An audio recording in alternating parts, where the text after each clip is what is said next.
नमस्कार दोस्तों। आज हम फिज़िक्स में एक महत्वपूर्ण टॉपिक ध्वनि यानी कि साउंड, ठीक है। तो इसके बारे में पढ़ेंगे और इसकी चाल के बारे में देखेंगे, ठीक है। क्योंकि ध्वनि का जो संचरण है, ठीक है, वो यांत्रिक तरंगें कहलाती हैं, ध्वनि तरंगें जो होती हैं। और दूसरा ये इनका संचरण जो होता है वो ठोस, द्रव, गैस तीनों में होता है, ठीक है। अगला इसकी चाल वगैरह देखेंगे, क्या चाल रहती है ध्वनि की। तो ध्वनि की चाल सब में अलग अलग होती है, ठीक है। और सबसे ज़्यादा जो चाल होती है, सबसे कम होगी इसकी जो है वायु में। वायु में 331 किलोमीटर पर सेकंड आएगी, 331 मीटर पर सेकंड, ठीक है। और वहीं अगर देखा जाए सबसे अधिक जो होगी वो सबसे अधिक होती है हमारी स्टील में, और स्टील में होती है इसकी 5960 मीटर पर सेकंड, ठीक है। तो और दूसरा वहीं पर ध्वनि की जो आवृत्ति का परिसर है, ठीक है, उसको हम अलग अलग क्राइटेरिया में देखेंगे। जैसे कि श्रव्य तरंगें हैं, तो श्रव्य तरंगों का क्राइटेरिया कितना रखा है, 20 हर्ट्ज से 20,000 तक, ठीक है। तो ये इस तरह से था इसका। और अगला देखते हैं, इसमें अगर अपश्रव्य यानी कि इंफ्रासोनिक वेव्स बोलेंगे तो इसकी 20 हर्ट्ज से भी कम होती है, ठीक। और एक होती है पराश्रव्य तरंगें, इसमें 3 तरह की तरंगें होती हैं। और पराश्रव्य क्या होती हैं, जो 20,000 से अधिक होती हैं, ठीक है। 20,000 से अधिक जो होंगी वो होंगी, ठीक है। तो बाकी इसमें देखते हैं कि इनको कौन कौन सुन सकता है, कौन कौन नहीं सुन सकता है, ठीक है। तो ये चीज़ें थी। अगला और बाकी ये ईसीजी जो होती है वो इसी बेस पे है, ध्वनि तरंगों पे सोनार है, ठीक है। साउंड नेविगेशन एंड रहेगी। तो इससे संबंधित जो प्रश्न हैं, चलिए इनको हल करते हैं। डेसिबल आप जानते हैं कि ध्वनि का मात्रक है, ठीक है। और इसकी जो कर्णप्रिय यानी कानों को जो अच्छी लगने वाली साउंड होती है वो कितनी होती है, 45 डेसिबल, ठीक है। चलिए प्रश्नों को हल करते हैं। छोटा सा परिचय हमने दिया था टॉपिक का, ठीक। जैसे पहला प्रश्न कह रहा है कि जल, इस्पात और नाइट्रोजन में ध्वनि की चाल का आरोही क्रम क्या होगा। तो हमने क्या बताया, सबसे ज़्यादा होता है इस्पात में। तो सेकंड नंबर का ऑप्शन देखिए, देखिए इसमें नहीं है और इसमें नहीं है। अगला हमने बोला था इसके बाद जो है आपका नाइट्रोजन अगर आ रहा है और जल आ रहा है तो नाइट्रोजन में और कम होगा, ठीक है। तो आंसर हो जाएगा इसका बी, ठीक है। चलिए अगला प्रश्न, ध्वनि का वेग सबसे अधिक किस में होगा। अभी हमने आपको बताया तो इस्पात में सर्वाधिक होता है। वायु में ध्वनि का वायु में वेग हमने अभी बताया था, तो कितना होता है, 330 या 331 मीटर पर सेकंड, ठीक है। तो इसका ये हो जाएगा, ये 3 मत लगा देना क्योंकि ये प्रकाश का होता है। ये किसका होता है, प्रकाश का। सी की चाल होती है। अगला प्रश्न है कि देखिए पृथ्वी ध्वनि के स्रोत व परावर्तित सतह की न्यूनतम दूरी कितनी होनी चाहिए जिससे प्रतिध्वनि स्पष्ट रूप से सुनाई दे, ठीक है। तो 1 मिनट। तो इसका क्राइटेरिया है 17 मीटर, ठीक है। 17 मीटर का रहता है। कुछ क्वेश्चंस के सीक्वेंस आगे पीछे हो गए हैं, ठीक है। चलिए एक ये न्यूमेरिकल बेस था, इसका राइट आंसर वैसे बन रहा है 2.14, ठीक है, 2.14। चलिए अगला प्रश्न देखते हैं, 36 का था वो। कह रहा है कि ध्वनि का महत्वपूर्ण अवयव तारत्व यानी पिच है जो निर्भर करता है। तो ये किस पर निर्भर करेगा, इसमें देखिए तीव्रता है, इसका आवृत्ति है। तो ये जो फ्रीक्वेंसी होती है साउंड की उस पर ये डिपेंड करता है। इंग्लिश वर्ड है इसका फ्रीक्वेंसी, ठीक है। तो इंग्लिश वर्ड भी आप ध्यान रखना।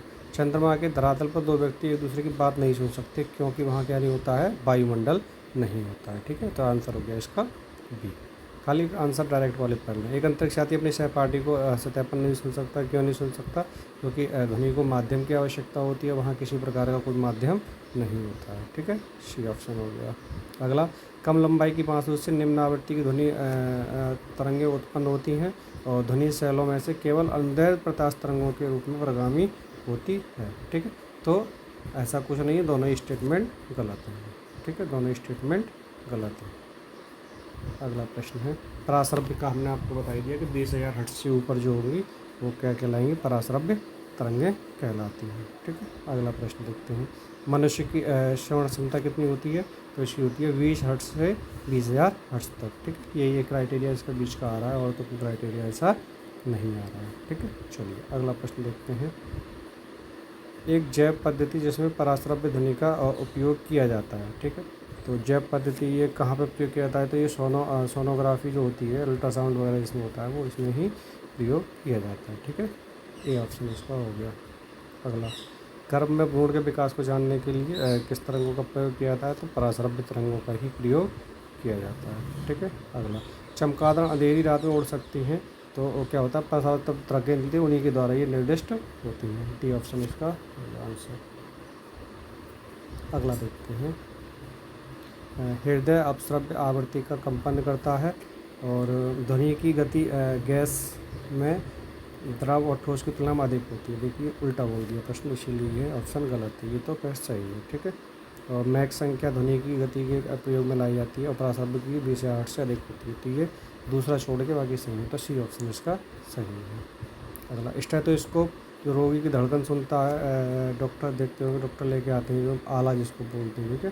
तो ये ध्वनि के बहुपरावर्तन द्वारा सुना जाता है। अगला प्रश्न देखते हैं कि पराश्रव्य जेट की उड़ान के कारण क्या होता है, ठीक है। हवा में प्रदूषण होगा, सिंपल सी बात है, और क्या होगा। हालांकि इसमें देखिए ओजोन लेयर का तो फिर नहीं, लेकिन हाँ प्रदूषण ज़रूर होता है, तो वो इसको ओजोन लेयर में बाधा, ठीक है, हाँ यही चीज़ है। हवा में प्रदूषण होगा और लेयर में बाधा होगा। राइट आंसर इसका नियरेस्ट सी बन रहा है।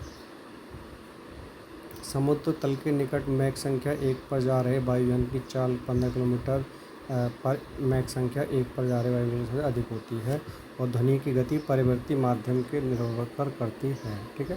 तो ये गलत कह रहा है, ऐसा कुछ नहीं है, बट ये सही है, ठीक है। चलिए, डेसिबल किसे मापने के लिए प्रयोग किया जाता है, तो देखिए ध्वनि को किया जाता है वातावरण में हो या कहीं भी हो, ठीक है। अगला डेसिबल इकाई जो है वो किसकी है, ध्वनि की तीव्रता की। अगला प्रश्न, आपस में बात करते हैं तो उसके लिए कितने डेसिबल होनी चाहिए। 45 था राइट आंसर, लेकिन 45 ना होकर नियरेस्ट हमारा कितना बन रहा है, 30 बन रहा है इसमें, ठीक है। इसलिए हम इसको 30 कर सकते हैं। 100 डेसिबल का नॉइस जो है क्या होता है, तो शोर शराबा हो खूब अच्छा खासा, ठीक है। तो यंत्र वगैरह द्वारा जो कारखानों में शोर होता है वो 100 का होगा। चलिए अगला, वृक्ष के जो पत्ते हैं उसकी सरसराहट जो होती है, तो सरसराहट कितने में मानी जाती है इसकी, 20। हाँ बस उसके ऊपर ये सामान्य ये भी मान सकते हैं, सामान्यता जो होता है मनुष्यों के लिए जो 45 हमने बताया था 30 से 60 के बीच में होता है, लेकिन पत्तों की सरसराहट 20 ही होगी। अगला देखिए, WHO के द्वारा एक नगर के लिए सुरक्षित ध्वनि प्रदूषण कितना माना गया है, कि कितना ध्वनि होनी चाहिए तो उतना होगा। तो इसका जो राइट आंसर बन रहा है, तो इसका माना गया है 45 डेसिबल। आपको बताया ना नियरेस्ट 45 ही होता है। अगला देखिए, अब यहाँ पे कुछ क्षेत्रों का निर्धारण कर दिया है कि कितना कहाँ होना चाहिए। तो सबसे देख लीजिए शांत क्षेत्र और आवासीय क्षेत्र, है ना, और कई सारे दे रखे हैं, तो इनका मिलान कर लिया। आवासीय क्षेत्र हमने क्या बताया था आपको, 55 से 45, ठीक है। तो इसका 55 से 45 यानी कि राइट आंसर हो गया 55। शांत क्षेत्र हो गया 50, व्यापारिक कला हो जाएगा 65 और औद्योगिक 70, ठीक है। चलिए, मनुष्यों के लिए शोर सहयोग सीमा कितनी होगी, 45, ठीक है। सह सीमा कितनी होगी, क्राउड लेवल नहीं, अधिकतम जो पूछा है नॉर्मल है, तो अधिकतम होगी हमारी 85, ठीक है। तो ये ऑप्शन बी होगा इसमें। किस स्तर पर ध्वनि हानिकारक प्रस्तुत हो जाती है, तो अभी हमने ऊपर बताया 85, तो यहाँ 80 आप नियरेस्ट लगा देंगे। ध्वनि प्रदूषण को नापने के लिए किसका प्रयोग होगा, डेसिबल का होता है। अगला, मनुष्यों के लिए मानक ध्वनि स्तर क्या है, तो मानक ध्वनि स्तर 60 डेसिबल, ठीक है। इसका राइट आंसर हो गया बी।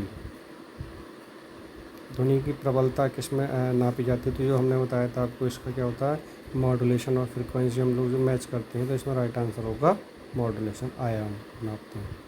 अगला है कि एक रेल मजदूर पटरी पर कार्य करता है, एक लड़का कुछ दूरी पर अपने कान पर टिका करते हैं, जब मजदूर की जाने वाली हथौड़ी की आवाज़ सुनता है तो उसे 2 बार आवाज़ें सुनाई देती है, इसका कारण क्या है, ठीक है। तो परावर्तित होती हैं और कुछ नहीं है इसमें। तो इसका आंसर जो बनेगा वो बनेगा कि ध्वनि का वेग इस्पात की वायु की अपेक्षा अधिक है, ठीक है। तो अगला, जब हम ठोस से गैसीय अवस्था में जाते हैं तब ध्वनि की गति कम हो जाती है, बिल्कुल सही है ये तो, ठीक है। चलिए, और किसी भी माध्यम में जैसे ही हम तापमान को कम करते हैं तो वैसे ही ध्वनि की गति बढ़ जाती है, बिल्कुल सही है। ध्वनि की गति कांच के माध्यम की तुलना में एल्युमिनियम के माध्यम में कम रहती है, ये उल्टा कह रहा है इसमें, ठीक है। तो इसका जो राइट आंसर बन रहा है वो हमारा क्या बनेगा, केवल एक सही बनेगा, ठीक है, क्योंकि तापमान कम करने पर ध्वनि नहीं बढ़ती है। तो इसका आंसर हो गया सी। जब एक ध्वनि तरंग एक माध्यम से दूसरे माध्यम में जाती है तो राशि जो अपरिवर्तित रहती है, तो क्या नहीं बदल सकता, आप लोग बताइए। तो उसकी जो आवृत्ति है वो नहीं बदलेगी, ठीक है, आवृत्ति इसकी नहीं बदलेगी, ठीक है। चलिए अगला प्रश्न है कि जब सितार और बांसुरी पर एक ही स्वर बजाया जाए तो उससे उत्पन्न होने वाला ध्वनि का भेद निम्नलिखित में अंतर के कारण दिया जाएगा। तो किसके अंतर से होगा? तारतम्य के कारण। ठीक है, तारतम्य उनका देखते हैं, या इसमें केवल ध्वनित्व गुण के कारण, क्वालिटी के कारण। ठीक है, इसको देखिए थोड़ा सा डीप प्रश्न पूछा था, तो केवल ध्वनित्व के कारण होगा। ध्वनि की मूल इकाई क्या होगी? ध्वनि ग्राम होगी। कितना कॉमन क्वेश्चन पूछा है, ध्वनि ग्राम। अनुसरण विशेषज्ञ बड़े गिरजाघरों और अन्य भवनों प्रतीत होती है। दो दीवारें छत धरातल से अपर्याप्त ध्वनि परावर्तित हो सकती हैं। ठीक है, तो ये क्वेश्चन है, और दोनों की व्याख्या भी सही कर रहा है, स्पष्टीकरण भी सही दे रहा है। इसका राइट आंसर होगा हमारा ए।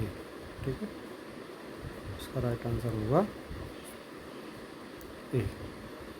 चलिए अगला प्रश्न है, विस्तृत रूप से प्रयुक्त संगीत व स्वरग्राम जिसे ट्रिटोनी स्वरग्राम कहते हैं 7 आवृत्ति वाला होता है।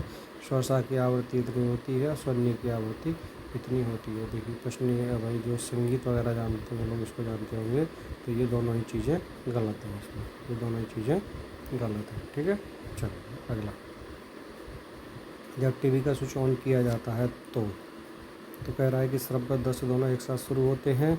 अगला कह रहा है श्रव्य तुरंत दिखाई देगा और दृश्य बाद में दिखाई देता है। तो देखिए ये होते एक साथ शुरू हैं बट दिखाई बाद में देते हैं, तो ये ऐसा कुछ नहीं है। ठीक है, तो आप इसको ए ही लगाएंगे। दूरदर्शन प्रसारण में चित्र संदेशों का आचरण किया जाता है, तो आवृत्ति मॉड्यूलेशन के द्वारा किया जाता है, ये तो आपको पता है, आयाम मॉड्यूलेशन। ठीक है, मैंने बताया था इसको, आयाम। टेलीविजन में श्रव्य संकेतों का प्रेषण करने के लिए प्रयुक्त तकनीक है, तो वही है आयाम आरोपण, आयाम आवृत्ति आरोपण होगा इसमें। ठीक है, श्रव्य के लिए आवृत्ति। ठीक, चलिए ऐसे कुछ प्रश्न थे जो हम नहीं क्लिक कर पाए थे, स्टार्टिंग में गैप हो गया था।